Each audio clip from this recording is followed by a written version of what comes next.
As with every character in Dragon Ball Super, Future Trunks was not spared by the fanfic writers at Twisted. And Trunks, as I will refer to Future Trunks from now on, unless stated otherwise, was solely introduced to show how much of a threat the androids are. He left a great first impression with his great design, having an actual weapon to battle with, and defeating Frieza with minimal effort. We also learn about the stupid shit that Bulma ditched Yamcha for Vegeta, so Toriyama can introduce more Super Saiyans. I didn't like the idea of introducing more Super Saiyans to begin with, but since the damage is done, might as well see where this is going. Trunks' interaction with Vegeta and his past were the things that kept the awful Cell Saga enjoyable to watch. Not to mention the driver's license episode, that was the best one in the Cell Saga. He brings a kind of seriousness which makes up for the lack of experience he has in the battlefield. The Trunks special was one of the best stories told in Dragon Ball, and you could feel the pain Trunks went through and how he became tough over time because of it. Which, by the way, Trunks' stories and manga adaptation didn't do too well. It was awful in execution compared to the special. It was nice seeing Trunks learn to appreciate his father despite Vegeta being a dick to him all the time. And him doing things not in character like stalling Cell before getting serious, in order to let Krillin escape with his dad, no matter how awful the situation was, and how outclassed he was. Trunks didn't feel like a crybaby for not achieving the things he set up to do. It was also satisfying that Vegeta lost it once Trunks died, and the nice farewell at the end of the saga. Trunks went back to his timeline with his experience and strength he gathered in the past, jacked up and all, finishing off the androids and saves the future, closing his story arc with a satisfying end. Until Dragon Ball Super, the shit show came around, which butchered everything about Future Trunks. Just from the design standpoint, this isn't our Future Trunks. He looks younger than Gohan despite being 9 years or so older.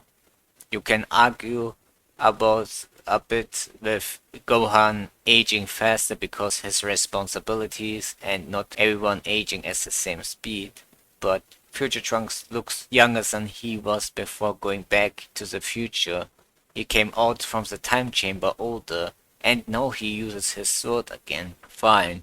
This is what people remember about him, and it's his most iconic look, which is why Goten and Kid Trunks don't age, or why Vegeta still wears his Cell Saga Saiyan armor. But why did they make his hair blue? Why is his hair blue? It's a nitpick, alright. Nobody in the story addresses it, despite us seeing in the flashbacks that he had purple hair.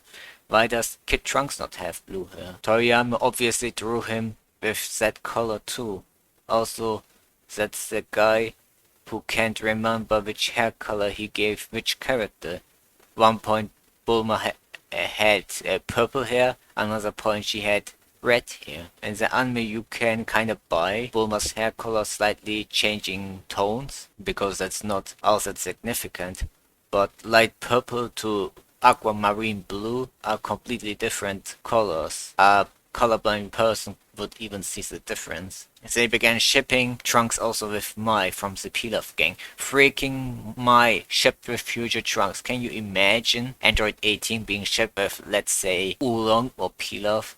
This is what it's like. They also turned Trunks into a freaking Final Fantasy crybaby. When Trunks came from the future, he didn't act anything like that. He didn't act different around Gohan. In fact, both barely interacted. Meanwhile, he gets emotional when he sees a kid version of Mai in the past and giving some pedo vibes. Nearly. I cringed a lot when I saw things like that. We also see him remember stuff related to his mentor Gohan when meeting Gohan for some reason, which he never did when he came the first time. Oh boy, the illogical power boosts are the worst. Trunks acts like a total bitch, but his power relative to Super Saiyan 2 Goku.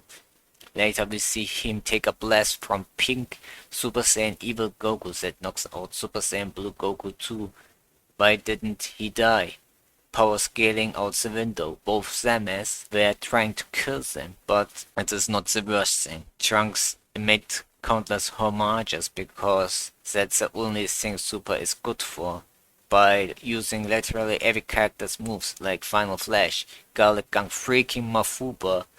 I could buy the Masenko, but at some point you have to stop. He doesn't need more techniques, but nothing compared to Super Saiyan Rage. I already made a video about it, so check that out. That is not the only thing that came out of nowhere and makes no freaking sense. While fighting merged Samas somehow evenly, a spirit bomb created itself, and Trunks just merged it with his broken sword, gaining the power above Super Saiyan Blue Vegeta, who I also got ruined and a video is on this channel, and cut Samus in half. You think that's bad?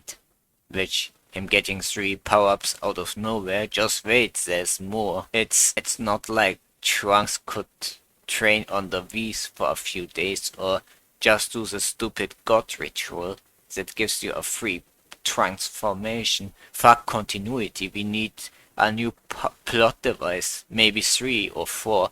Samus merged with the universe because reasons, forcing Goku to use the center button, which he could have used at any point of the story, but then because we need to create some more plot holes in Dragon Ball. Ultimately, Trunks' entire universe was destroyed. How did Trunks, who cried all the time about hope, getting despair, depressed to the point Mai needs to comfort him all the time, and gathered all the hopes of the universe, or rather 25 people on his planet, to destroy Samus, handle this revelation by just going to another timeline and live happily ever after. Wait, you didn't expect this arc to end with a happy ending after Trunks lost everything? Nah, he can just meet his friends in another timeline, even if they aren't his friends, but at most friends of his parallel timeline counterpart. Now let's recap. They ruined his design, they turned him into a crybaby soy boy, they created another conflict in his timeline, repeating his character arc which he went through because fan service. They gave him countless illogical power-ups that rival the god forms that were hyped as the strongest thing ever. They gave him a bunch of techniques from other characters because homages and references. They took everything he fought for and made him act as if it didn't matter. They completely destroyed his character and buried his corpse alive. Fuck Dragon Ball Super.